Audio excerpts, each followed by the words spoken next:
All right. Well, thank you very much for joining me on the Meet My Network podcast. I'm Michael Doran. I'm the founder of Team Sourced. I've been a recruiter for over 25 years. I'm originally from the Chicagoland area, moved out to the Bay Area about 13 years ago to work at Google. Since then, I've worked with a lot of VC-backed high growth startups, started my own business. And I'm super thrilled to bring into the podcast Mary Kay Baldino. She is from the Chicagoland area.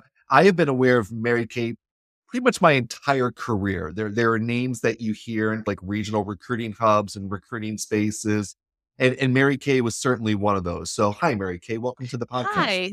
Nice to see you, Michael. Nice to see you as well. It's great to talk with you today. And I'm sitting here taking a look at your LinkedIn, and my gosh, is it extensive. So I thought maybe a good place to start Sure. was talk about what made you become a recruiter back in 93 at Famous Footwear.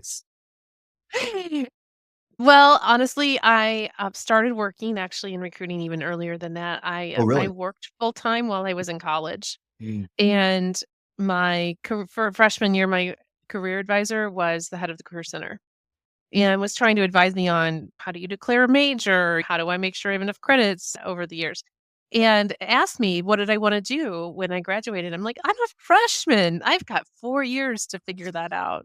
And this was the first adult in my life to tell me that maybe I should try to figure it out before I actually graduated from college. So I started actually using the resources of the Career Center.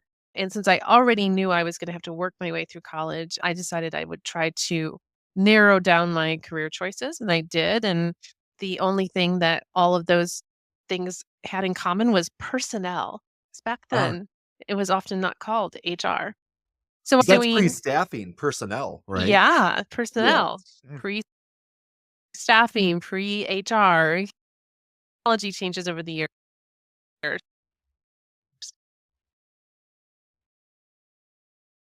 Yep. So you just went right into recruiting then? I did. I went right into recruiting while I was still in college in an agency environment and was working my way through school doing that. And then once I graduated and several years of experience, but then and people were ready to hire me in more than just an entry level job. So I skipped some of the, I think, what are often typical career steps for Mm. people coming right out of college, where they start as a coordinator or they're doing a support role in recruiting. Um, but I was lucky to get some good career-related jobs while I was still in school. So it looks like you started corporate and then you went to agency for a while and then you went back to corporate. Do you wanna talk a little bit about that? I Yes, I did. Sure. So I went into corporate at Famous Footwear. I stayed in corporate for a while. When I was at Manpower, I was actually working in their corporate offices. So I was Oh. like internal HR for one of the largest temporary agencies in the world, which was super interesting. I worked across all of their different businesses. This was early RPO days. They had perm placement, they had temporary placement, and they were huge global organization, and I was in corporate HR. And so it looks like you got promoted into management pretty early. Can you I talk to me did. for a little bit about how that happened for you? Yeah. It happened because I started pointing out problems with our recruiting process. Oh. We were not using a lot of technology at the time, and I felt like we really needed to improve how we were going about recruiting and provide a much higher level of service to our hiring managers. Everyone in HR was more or less a generalist at that time at Manpower. And so I learned the hard way that if you complain enough to the right people, you get the job of fixing it. So they created the very first corporate recruiting function and had me put me in charge of it. And it was my very first people leader role.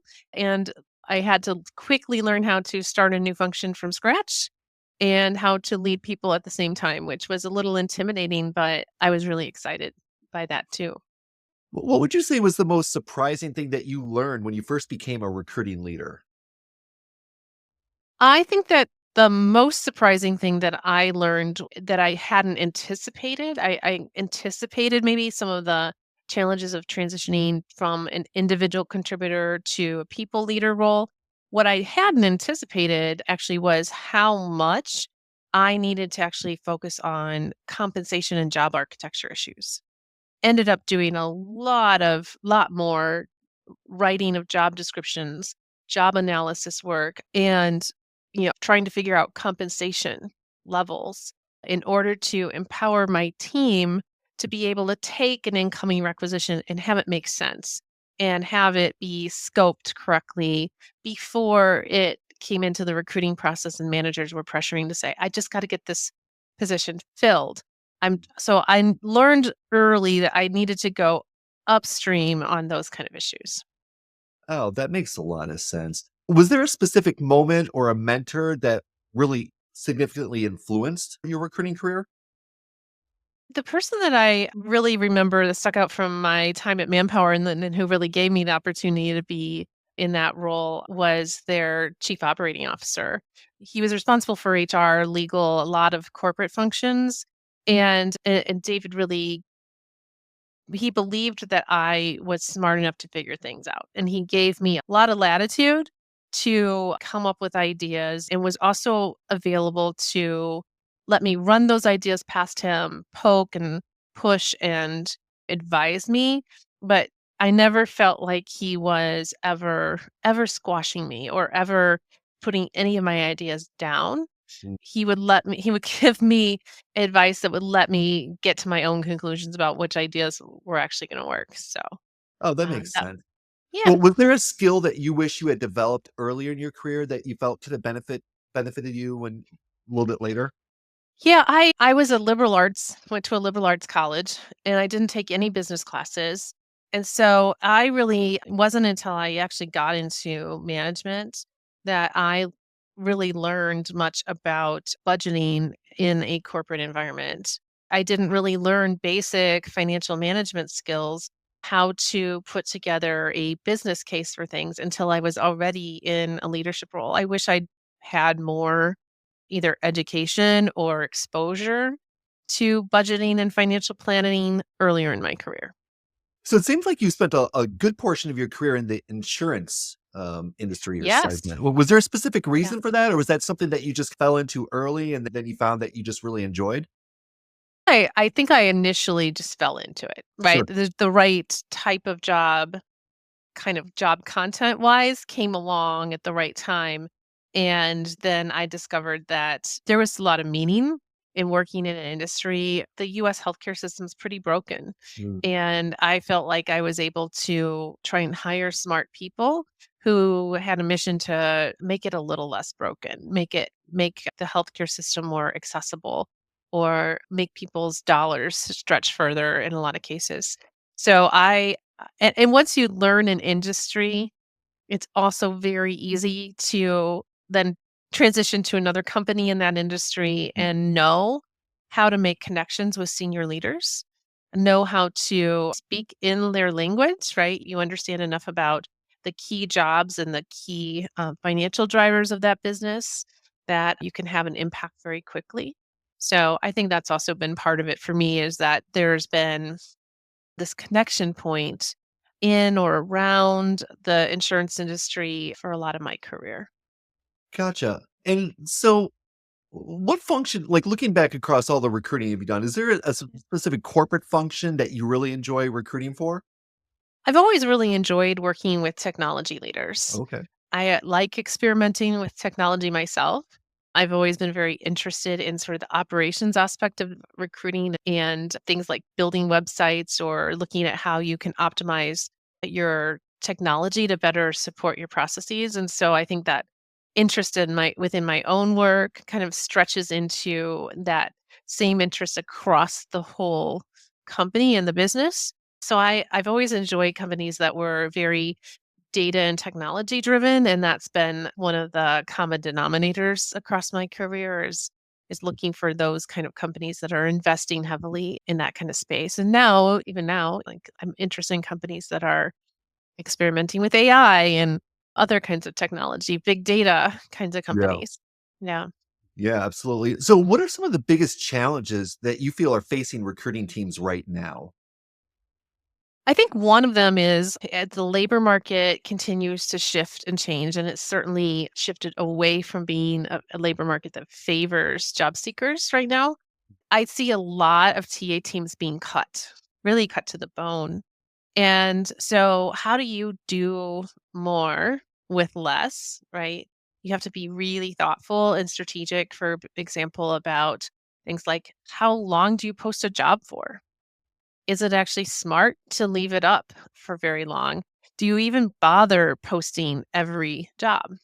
How do you plan in advance well enough that you can build a pipeline of candidates instead of just passively waiting and getting surprised by what's coming in through the business requisition process? So I think that it can be very hard when you're operating on kind of a low resource mode within TA to think proactively, but it's even more important to think proactively when you are feeling Proactive under-resourced. recruitment's like the holy grail of recruiting. It's something I've very Mhm, rarely been able to obtain. Like, how do you get executives to buy into allowing you to be proactive and finding the talent that they might mhm. need down the road now? Well, I think it's difficult to do that in most companies because I don't think that most business leaders that I've worked with really can translate their business strategy into specific talent needs.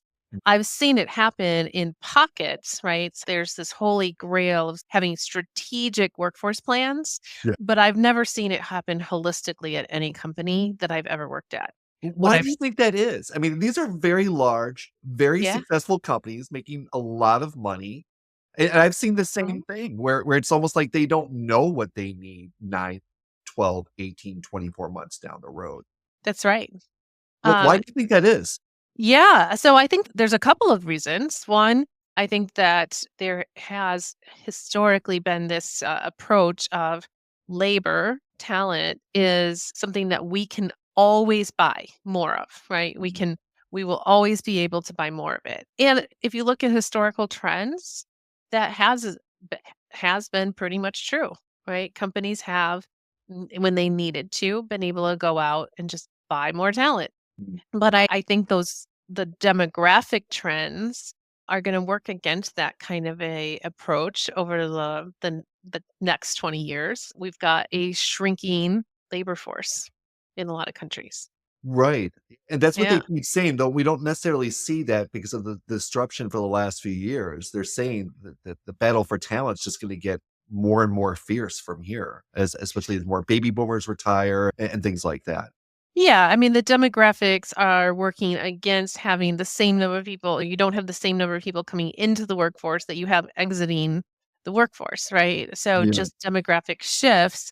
And so companies have also been going through this continuous process of looking at how do we do more or the same with fewer resources, right? Mm, So using jobs that used to exist, data entry clerks. So many things don't exist anymore because of technology, mm, because of automation, and you need fewer workers in a knowledge economy than you do in a more manufacturing driven economy, that kind of thing. Even in a manufacturing economy, so many things now are very technical jobs because they're really utilizing AI, robotics, things like that in order to manufacture things, right? yeah, So we need a smaller but very different, very highly skilled workforce mm, in the future compared to the past. I also think that what I've seen from companies' strategic planning processes is that there's often not enough segmentation discussion when it comes to companies' workforce. mm, If I sit down with business leaders, one of the questions I like to ask them is which single job or job category is going to drive all your profits this year? And mm. they often can't answer that. They Wow. either they're not sure. They're not sure. Or they wanna give me an answer that is like 10 jobs. But there's always jobs that are the difference maker in any market for any company. And Sure. so if you can really strategic workforce planning is connecting the dots between the company strategy and those jobs that are difference makers. And so I have seen parts of organizations that I've worked at invest in really understanding those jobs, understanding those talent segments at a deeper level in a data driven way, right? So that they could do longer range planning And that helped a lot with not only talent attraction, but with upskilling and retention of those workers, so that you could know that you would have a competitive advantage because those were the people who were going to make the difference in the long run about whether or not you were going to grow, and regardless of, what your company strategy is. So I just think it's a part of strategic planning that most corporate strategy professionals have no training in at all. I think often HR, where you sometimes find people with this kind of training, um, don't get a seat at the table, right? Mm. And that the focus of strategic planning is more on goals, execution of those goals, et cetera. And it doesn't usually get into a lot of talent aspects. It's interesting. I put out there that I feel smart companies and maybe companies in the future should also be led by CEOs who are recruiters. Mhm. And the reason I say that is because traditionally, from what I've seen, executives have come out of sales or finance, Mhm. maybe sometimes operation. Yep. Out here in Silicon Valley, they come out of engineering. Sure. But from my perspective, nobody knows a company as well as the recruiting team. They're the ones who know all the hiring managers. They're hiring all the people. They know what all the cogs are. They know how all the cogs work together. And they've been raised by HR to operate within more of a compliant framework and structure. Do you have any thoughts on that? I mean, I'd love to see somebody rise through the ranks from recruiting into senior leadership. I don't think very many CHROs come from recruiting, honestly. I'm actually doing I'm doing a project Yeah, on that right now. I got a list of like 230 top CHROs, and I'm like in my spare time, I'm researching every single one of their right. background, and I want to put together a report like how many of these top 200 CHROs actually came from recruiting, Yeah. because I'm gonna bet it's less than 1%, Or if it's even right, 1%. or they were in recruiting so long ago that they have no practical hands-on experience with how recruiting operates in a modern Right. internet-based era, right? I think that yeah, I think Yeah. very few CHROs that I've worked for have come from anything other than either compensation or business partner relationship management types of roles. Yeah. Yeah, that's Yep. interesting. Well, let's switch gears Sure. here a little bit. When you're building out a recruiting team, and I see that you're new at Morningstar, so I'm sure you've been there 3 months now so far, I guess. You're getting your feet underneath you, doing your executive assessment, starting to get Yep. things going. What when you're building a Mhm. recruiting team, what qualities do you look for, Mhm. when you're hiring recruiters? I am always looking for an insatiable curiosity. I think that one of the common denominators across all the really great recruiters I've worked with over the years is that they are intensely curious people. They're always willing to ask yet another question, and they ask interesting questions. They ask challenging questions. They ask I one of the books that I have read fairly recently. It's called A More Beautiful Question. And so they ask more beautiful questions. They ask the questions that really matter. And so that curiosity, that drive that to need to know more is really important. And that ties together with a lot of other interpersonal skills. If you're genuinely curious about people, you can build connections more quickly Mm. with both candidates, with hiring leaders. You'll better understand at a deeper level the business and how it makes money and how it works and how to find people with the right skills. You'll learn all of that stuff more quickly if you're intensely curious and asking a lot of questions. I look for recruiters who can really be advisors to the business. They're not transactional. They're not there to just push buttons in the ATS. They've got a continuous improvement mindset, not just about their own career, but really about all of their day to day work. And so they're often the ones who are pushing leadership on making investments or making improvements to your ATS or to how you're marketing jobs, to what your career site looks like. They can be demanding from a people leadership perspective, but they're always some of the most valuable people on the team. Well, let's extend that a little Sure. bit. So, looking at your recruiting team overall, how do you measure Mhm. success for Yeah. them? Well, from a metrics perspective, I tend to not be very interested in what I think of as traditional recruiting metrics. I have a Lean Six Sigma background. I've done a lot of process improvement work. And so one of the things that I think is always the case is I'm always interested in looking at not the average of things, but variation around the mean. And so instead of looking at time to fill as an average, I look at what was a target hire date for that position? When did the business need to have that position filled in order to meet their business goals? And then did we or did we not have that person start on time? I think managing the variation and the variance against targets is way more meaningful than measuring the average of stuff. Once you start to get into larger and larger numbers, and you're looking at the average, it just becomes BS anyway because you can hide a lot of variance by just looking at the average. So I think it's important to keep track of target hire dates in your ATS and measure that percentage of times when you are missing the mark. I'm That interested makes in sense. understanding how assessments are really working or not working. Interested in understanding things like time to source, right? I'm interested in understanding the type of outreach that recruiters are doing. So, how are they sourcing and bringing talent to the table? Are they investing in building out diverse set of connections, right? So, I think a lot of companies focus on things like in the diversity recruiting space, diversity of slates. If you only focus on the outcome kind of stuff, you never really get everyone's attention focused on the stuff that delivers those outcomes. So, how do you instead move upstream and say, let's focus on whether or not you're consistently doing outreach and building your network and diversifying your network, right? So, it's often about looking at both the variance and then how do we go upstream from the outcomes we want and give people goals around the stuff they can actually control.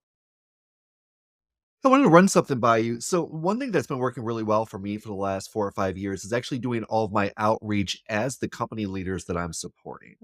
But I found that it's giving me the best opportunity to get a signal through the noise. And when I started doing this 5 or 6 years ago, people were very reticent. I had to do a lot of Mhm. convincing, more difficult. And even more recently, I worked with a client who's owned by a really large traditional aviation company. And just because we had the Google and Microsoft single Yeah. sign on, they're like, okay. Like, what are your thoughts about doing things like Mhm. that, trying to innovate in terms of Yeah. processes and also trying to get a signal through the noise, but then you're also building that executive's talent Right. network, right? And you're going to build their network out, which not only they would be doing themselves, but we both know that recruiting is 5% of their Yeah. job. And they've got a lot to do. Yeah, I think that's really smart, Michael. I think that the actual hiring managers are who the candidates most want to hear from. Right. So when you're especially when you're doing Yeah. proactive outreach, you're going to automatically get a much higher response rate if you are reaching out as an actual decision maker, right? I say this all the time, but recruiters are actually making very few decisions about Yeah. who gets hired. Yeah. Yeah. That's a good point. I think everybody needs to know while we are the Yeah. gatekeeper, we have very little That's power. right. Like, we're just bringing the parties together. It's really interesting. When I was at Dropbox, I was working with them right before they went public, and I did a bunch of investor relations Uh-huh. recruiting, and I found the only other function I think that is as close to recruiting because they're in the same Mhm. position. They're bringing 2 different parties together, but they have absolutely no control over the outcome of the process. And when I interviewed a bunch of IR people, I'm like, Yeah. "Oh, you guys are just like Yeah, recruiters." I love working with IR people So because they understand the importance of employer brand in a really unique yeah. way. Yeah. Yeah. Yeah, yeah. So, what skills do you think will be most important for recruiters over the next 3 to 5 years? I think recruiters who are not experimenting with AI and ways to use AI to make themselves more efficient. So I think technology adoption and experimentation is really important. How is AI currently changing your recruiting processes? Yeah. So the low hanging fruit in recruiting, I think, is first of all, starting with automating routine tasks. Interview scheduling has been something that you could automate for a long time now.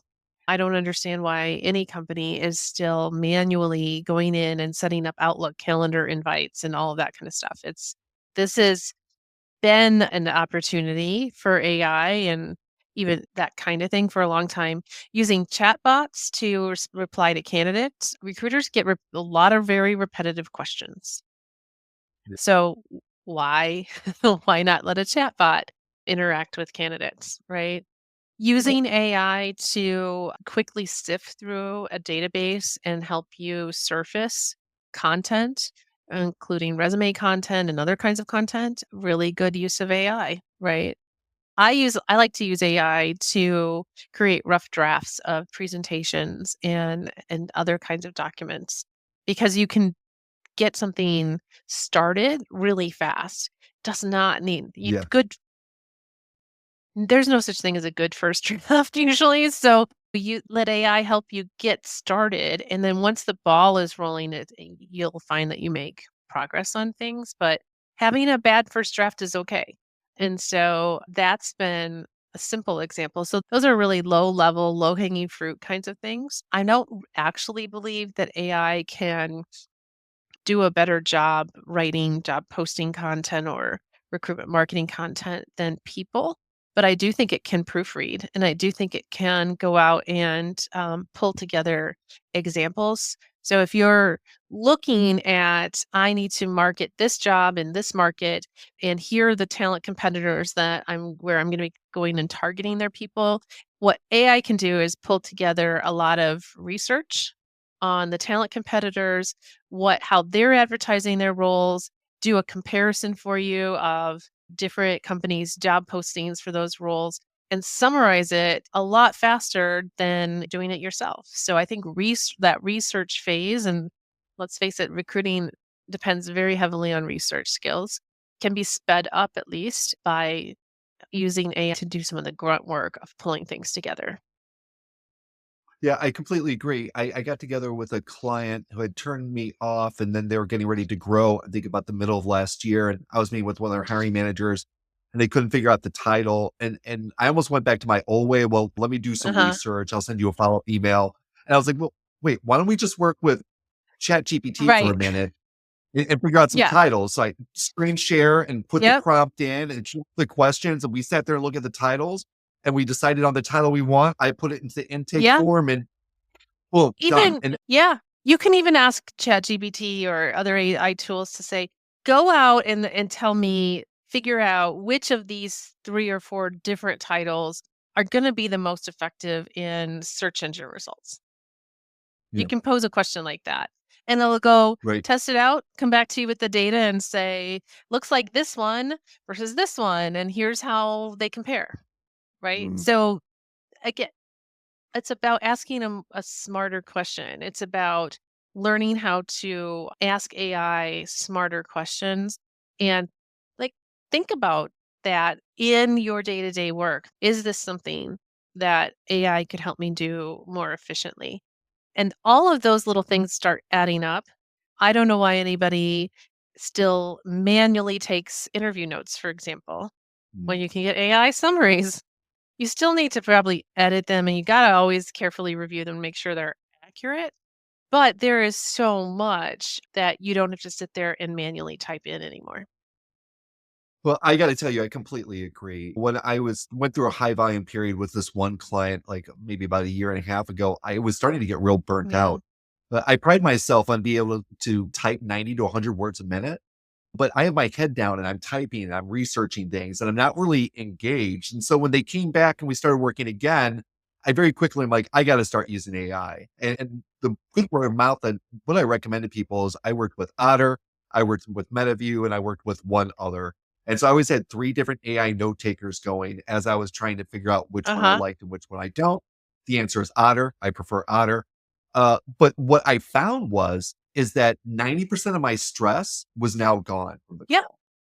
I could sit and talk just like I'm talking Yeah. with you, I could be more engaged. I could keep eye contact with the That's right. people, not worry about notes.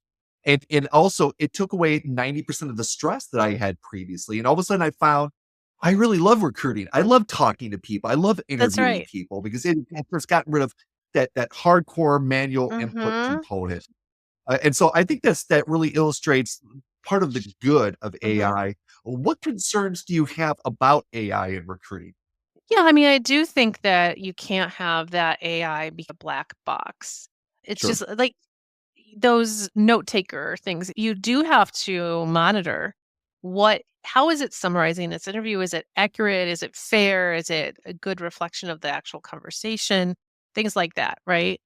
But and if you're talking about inserting AI into selection decisions, you have to be able to audit and see what's going on, right? And not have things disappearing into a black box and you can't audit it. You can't understand whether or not you're inserting not that interviews are a super accurate or fair way to select people in the first place. I'm like, well, if AI can Sure. actually make us less biased and less Yeah. unfair, that would be good. But I do think that all of these things add up to people being able to do the work that only humans can do. Connecting, making eye contact, asking the next great question, asking the right follow-up questions. And if you are more focused and on doing that than taking notes, then that's a good thing, right? So it sounds like you're more of an AI boomer than an AI doomer. You feel that AI is going to be augmenting recruiters, making their jobs more I think fulfilling. so. I think I look again, I have this Lean Six Sigma view of technology, like it's there to support a Yeah. process and to remove as much wasted effort out of the process as possible. And so I've seen technology evolve over the course of my career, very long career. I remember the days of fax machines.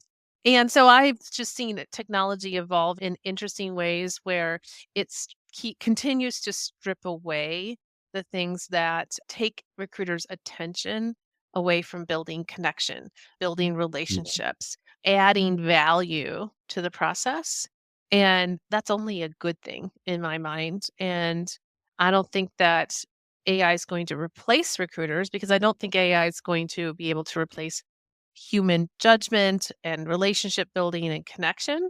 I think we are social creatures and we will always need that in our companies, in our communities, etc. But if it can strip away the stuff that distracts you from building connection with people, that's wonderful. Yeah, and I think if it can surface more people, if it can get rid of these closed gardens, so to speak, of professions and companies that it's impossible to get to and be a little bit more egalitarian, I guess, in that Yeah. aspect. Are there any specific recruiting tasks that you believe AI can't replace? And I agree with you. I think when it comes to Yeah. career, that's a big decision in people's lives. And I think that they're going to want a human being in the loop. Mhm. Right. I don't think AI is gonna be great in the immediate term at delivering meaningful feedback to people. It might help them with self-insight, right? So if you look at some of these AI note-taking tools, they can help like a hiring manager or a recruiter develop insights into what they're doing well and not doing well in their interview style, in their interview approach. That's a good thing. I think that self-insight is really important precursor to growth and development. But I don't think that AI is gonna be able to actually coach people That's interesting. I've not heard anybody say that before. That's because it just doesn't have the depth of knowledge and experience. because It's coaching is just also an interactive process, that sure, requires some insights. not just predicting the next word it needs to say. Exactly. Yeah. If Gotcha. coaching could be turned into something more transactional, maybe you could get AI to do it, but AI doesn't, at this point anyway, anticipate or understand when somebody needs a response to their emotions versus their logic. Well, we're Yeah. almost done here. I just want to ask you one final question. What keeps you passionate about recruiting? You've been doing it Yep. for a long time. What keeps you? I've always loved recruiting and I've had these side detours into other areas of HR throughout my career, but I always come back to it because it is first of all, if you do it well, every other single thing in the company goes better. It is as far upstream as you can go in terms of contributing to company results. So it's always felt like very impactful work to me. I love seeing people get new opportunities and what they do with those opportunities, how they develop their careers. That's always exciting.